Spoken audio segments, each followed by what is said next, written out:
To London for 2 games. You guys have been to most of them, if not all of them. Which ones are your most memorable moments in London? Who do you want to start? Me? I'll go with Buffalo. Jags scored 2 defensive touchdowns in the span of about 30 seconds of game time, and Allen Hurns made an amazing play on the pylon at the end to win the ball game. The win over Buffalo at Wembley was awesome. There's a few. I'll go with the Ravens 2017. They blew them out. Ravens weren't quite ready for the trip, it didn't seem like, but that year, Brian, was when I knew the Jaguars were good.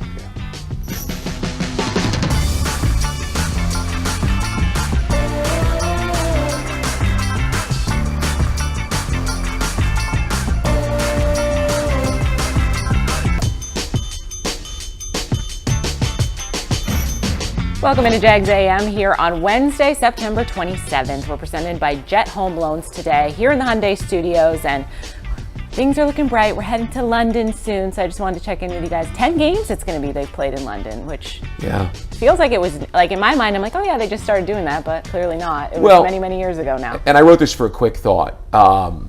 People were nervous about what London meant for Jacksonville, but a decade later now, with negotiations started on a new stadium here, I mean, it's clear that London has been what John and Mark said it would be, which is an accoutrement to a small market.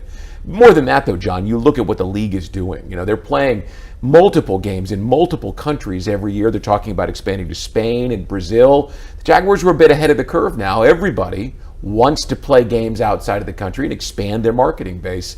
It's been good for the Jaguars. Yeah, and everybody sort of wants a sister city, if you will. I mean, sure. Every team sort of wants, and I think they gave out last offseason, 2 off seasons ago, they sort of assigned some teams some territories over there. 21 teams with marketing rights. So Shad from early on, Mark Lamping, wanted London as sort of their auxiliary market, if you will.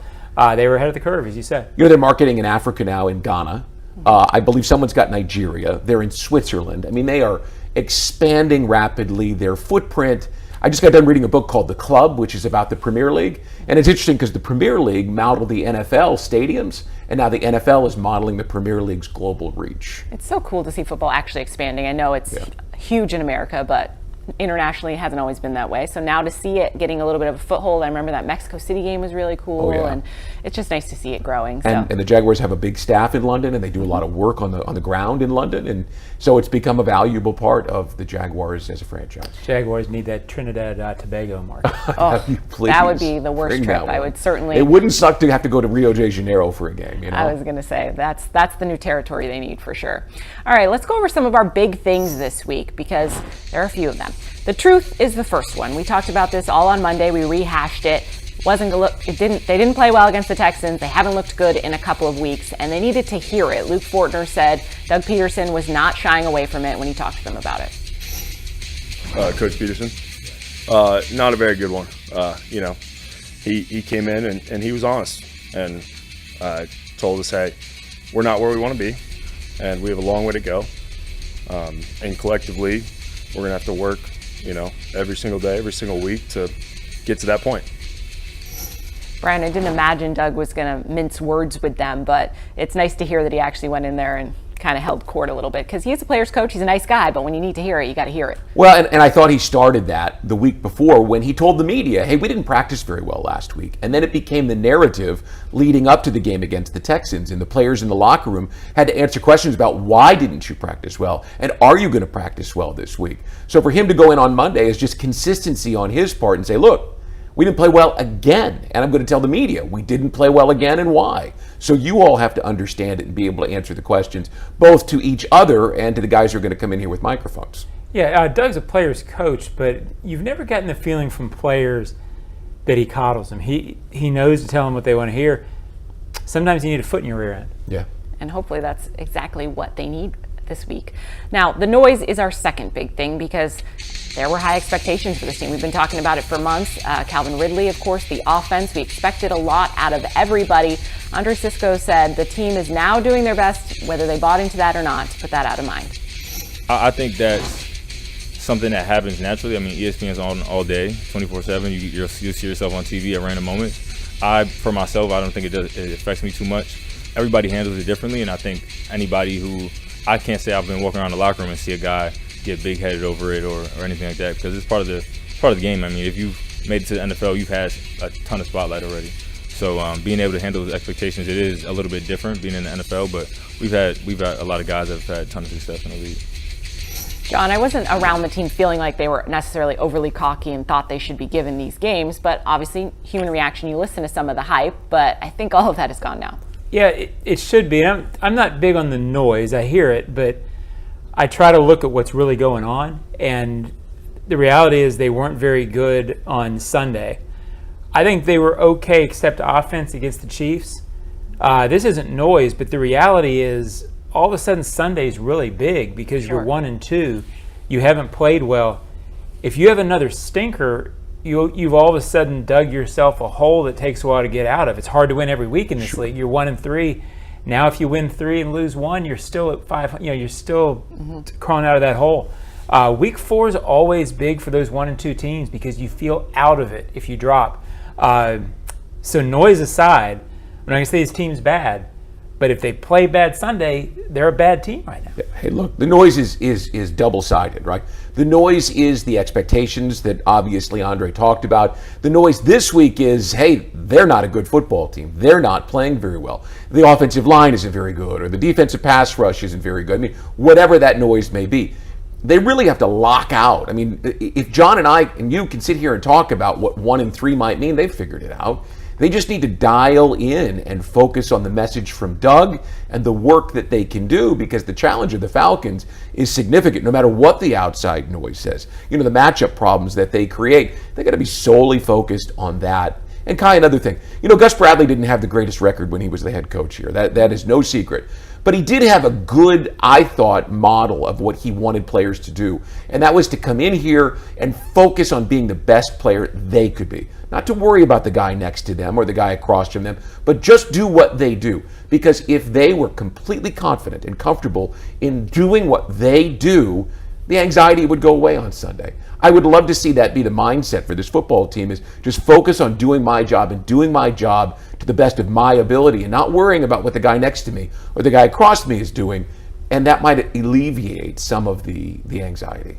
That leads us into our final big thing, which is going to be the work this week. Doug Peterson was very candid when he said he didn't feel the team practiced very well in Chiefs week. Saw a bad outcome there, although it was mostly the offense that struggled. Then last week, everybody struggled, even though they seemingly had a good week of practice. So Doug Peterson talked earlier this week a little bit about what he wants to see from his team. A little bit of a hole we put ourselves in. I just want to see how these guys respond. I want to see the energy on Wednesday. I want to see the attention to detail, the how do they attack the walkthrough, the meetings, you know, the practice that day, and just how do they respond, right? And obviously they're frustrated today, disappointed today, because they know. I mean, I painted a pretty vibrant picture for them this morning, and we all know where we are, but we all know where we can go and where we can, or what we can become as a football team, and you know, they get excited for that part of it. John, good practice, bad practice. For me, I think it's really going to come down to game time again and what they're actually going to put together. Yeah, and I think it's a tough. It's one of the more fascinating weeks that I can remember around here, and I'm really interested to watch this game. I'm interested to watch all of them, Brian. That's the job. Yeah. But you know, I agree with Kai. I don't know that it's as much about the work this week. I'm assuming they'll have a good practice. They're going to be motivated. They've got a foot in their butt. They haven't played well, and they want to prove.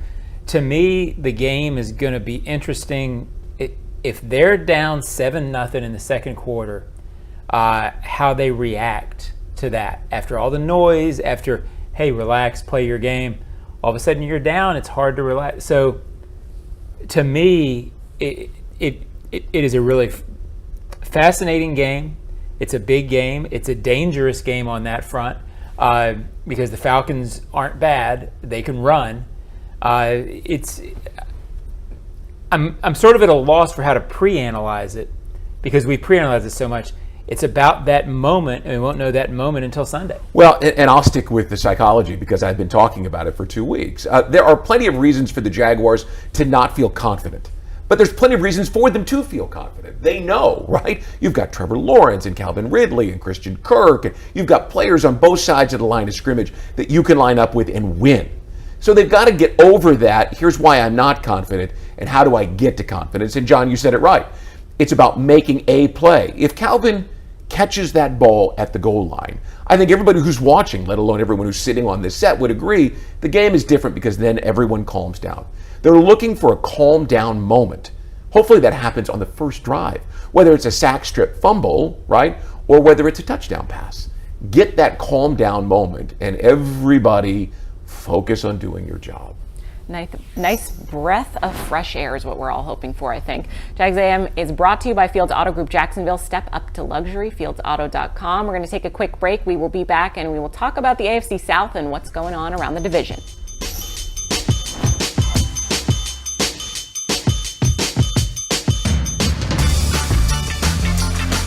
Since 2014, there's been only one official home builder of the Jaguars, Dream Finders Homes.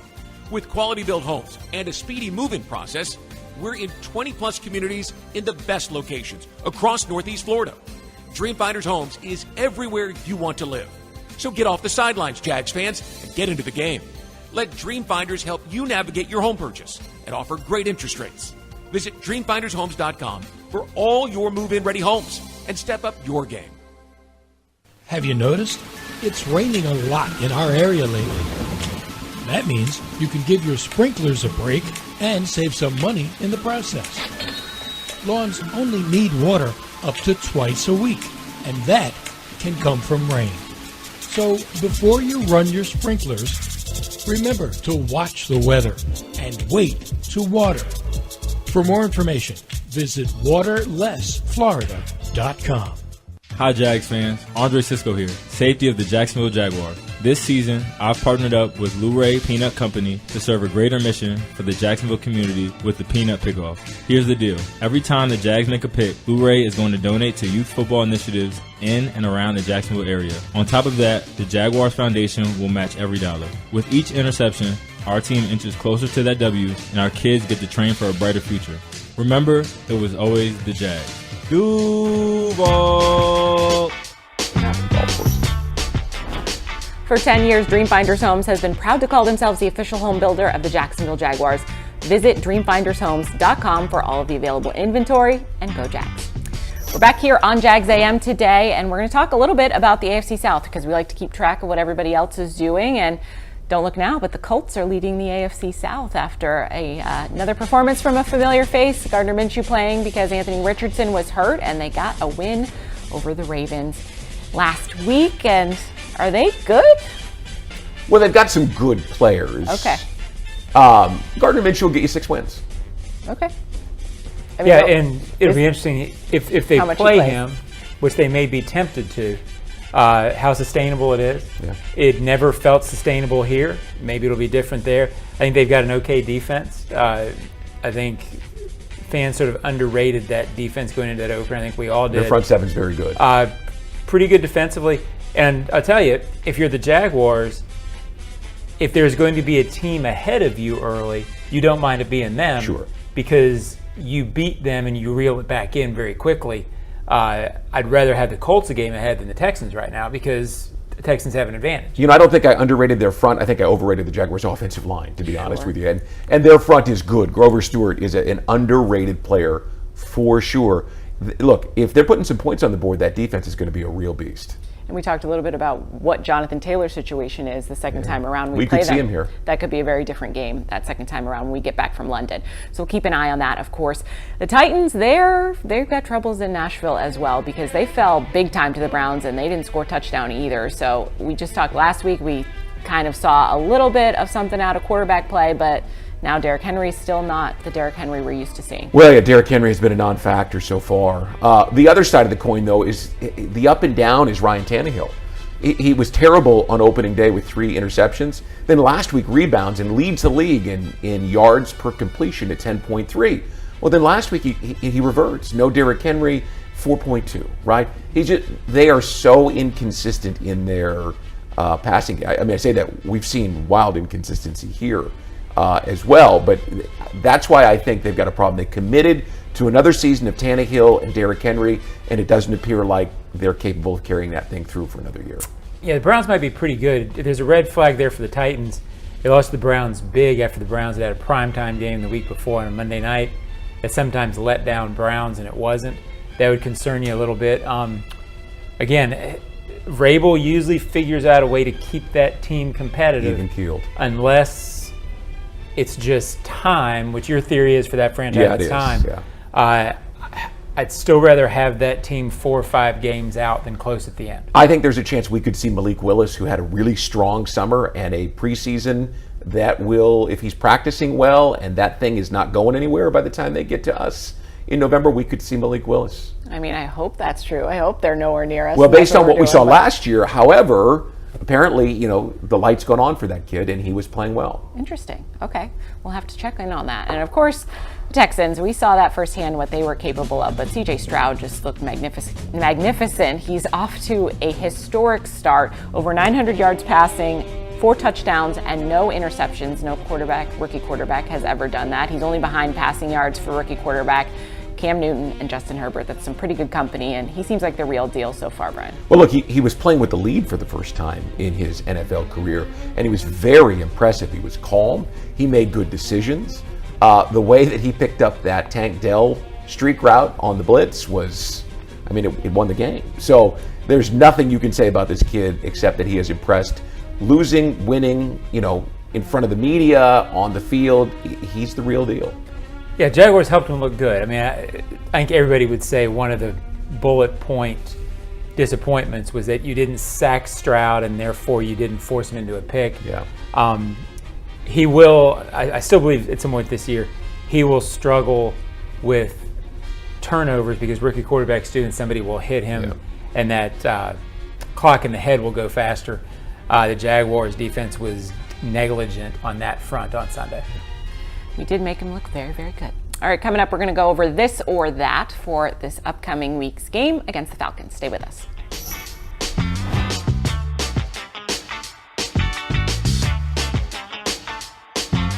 Since 2014, there's been only one official home builder of the Jaguars, Dream Finders Homes.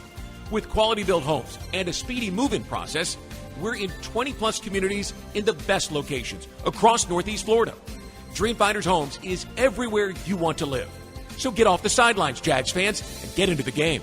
Let Dream Finders help you navigate your home purchase and offer great interest rates.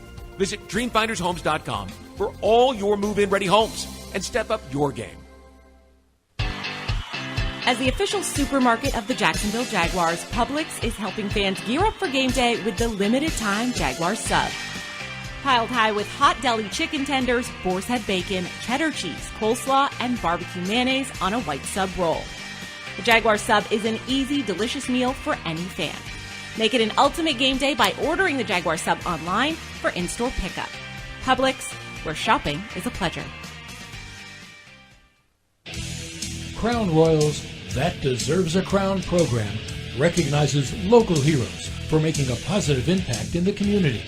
The Jaguars and Crown Royal are giving back to those who served this season, celebrating these individuals with the ultimate VIP Jaguars home game experience. Nominate someone who deserves a crown today at jaguars.com/Crown Royal promotion. Please drink responsibly. Price.com is the easiest way to save money with comparison shopping, cashback coupons, all in one. It's free. Try Price.com today. This or that. This or that. This or that is presented by Price.com, and we're going to do an either-or situation here as we head to London. We're going to go over some of what they're going through. Brian, what's your this or that for us? Well, so I have read, I've heard people say this is the perfect week for the Jaguars to get on the plane and to go to London. So my question is this, is this the perfect week for that, or would it be better to get into to stay in the routine and keep doing what you do until you do it better? I'm not sure there's a right or wrong answer to this one. I'm just curious what you think. Oh, I'd always rather stay home. And I think most NFL coaches would tell you it's a routine business. League, yeah. Monday, Tuesday, everything's the same every week. So I don't think, I'm not sure it's ever a great week in terms of preparation, in terms of ease. But this team knows how to do this, so I don't think it's a negative either. For me, it's kind of, if it was one game, I'd probably say no, but because it's two, it's almost like you're going and kind of setting something up. It's its own little 2-game set, if you will, to use a baseball reference. But that's why I kind of like it, because you're going there, you're going to set up home base, be there for, 12 days, I think we're going to be there. So that makes it a little bit different for me. If it was just going in and back, that would probably wouldn't like that as much. But I think this fact we'll be there for 2 weeks will allow it to be a little bit different. I'm not sure. Got to get some dubs. Yeah, let's go. So, John, what do you got? I went with, is it a must-win game or a really, really big game? And that sounds like the same thing, but I think there's a difference there. I don't think it's must-win, because if you go to 1-3, we saw last year, 2-6, you can pull out of these things in this league. So technically it's not, but it just feels so big in terms of judging where this team is. I guess, to me, if they play well and lose, then I don't think it's a must-win game. Meaning you can play well in the NFL and lose on a weird play. Okay, well, they're not a mess. It's really, really important that it not look like a mess again. Yeah. I think is the biggest thing that I would feel, because I don't think this team's a mess. But if you show it 2 weeks in a row, then you are. So I think it's that. That's what's intriguing to me. They didn't look good on Sunday. If you don't look good twice, then something's wrong. Well, I'm going to lean into the must-win, because if Doug is struggling to get them to believe in themselves, right, to be confident when they cross the 50-yard line or get into a scoring situation, and it sounds like, it doesn't just sound like, it looks like he is, I would hate to figure out what 1-3 would do to this team headed to Buffalo. Well, to Tottenham to play Buffalo. Because the Bills are all of a sudden putting it on people, 37-3. I mean, they just took the Commanders to the woodshed last week. So I would say this is a must-win for a team that needs to feel confident going up against one of the elite teams in the AFC in Buffalo, because you've already got a loss to the Kansas City Chiefs, and you don't want to fall behind in those standings.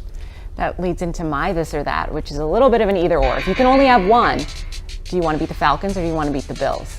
Because if you want to beat the Bills to have a statement win, it's going to get worse before it gets better, or do you want them to kind of get it back on track, and then if they play a good game where we talked about they played the Chiefs, but they lost, but they played well, it wasn't as disturbing.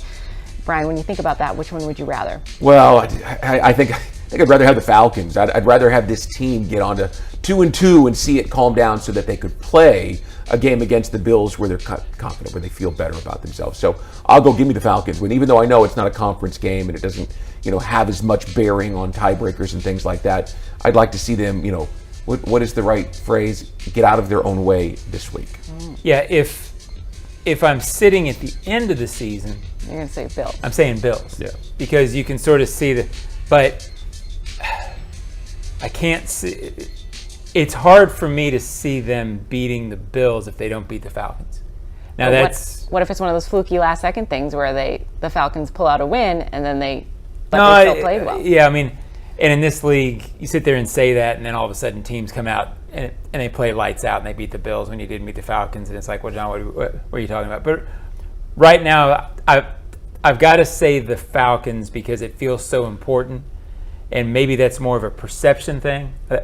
I think people observing could understand the loss to the Bills more than they could the Falcons. So in that sense, maybe you take the Falcons.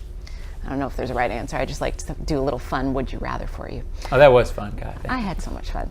All right, stay with us. We'll be right back, and we'll preview what we got going on the rest of the week.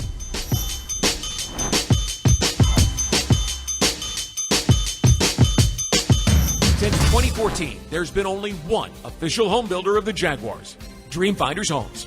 With quality-built homes and a speedy move-in process, we're in 20-plus communities in the best locations across Northeast Florida. Dream Finders Homes is everywhere you want to live. So get off the sidelines, Jags fans, and get into the game. Let Dream Finders help you navigate your home purchase and offer great interest rates. Visit DreamFindersHomes.com for all your move-in ready homes and step up your game. Crown Royal's That Deserves a Crown program recognizes local heroes for making a positive impact in the community. The Jaguars and Crown Royal are giving back to those who served this season, celebrating these individuals with the ultimate VIP Jaguars home game experience. Nominate someone who deserves a crown today at jaguars.com/Crown Royal Promotion. Please drink responsibly.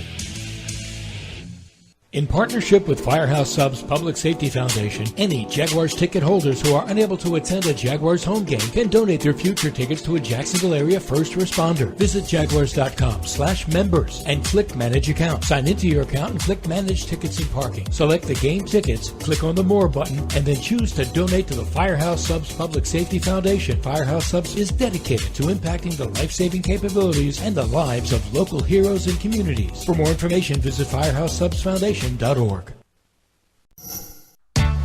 Jags fans, if you want customized Jaguar furniture for your home, just check out zipchair.com to browse all customizable options. ZipChair is furniture for fans.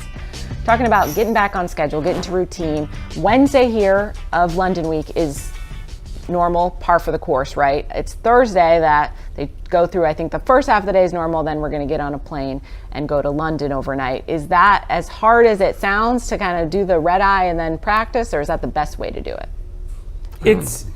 It's not, I mean, I guess we're not practicing, so it's not hard for us. But it's as normal as you can make it, because the Friday practice, Brian, is such a light practice anyway. Even here, it's a different thing. So people figured out that the way to do it is just go hard, prep. I think the Falcons are leaving the same time the Jags. Right. If you're going over there, you either go early in the week, like a Monday, which most teams don't do anymore, or you do it this way, because you can go hard, get your big preparation, get as close to a normal Friday.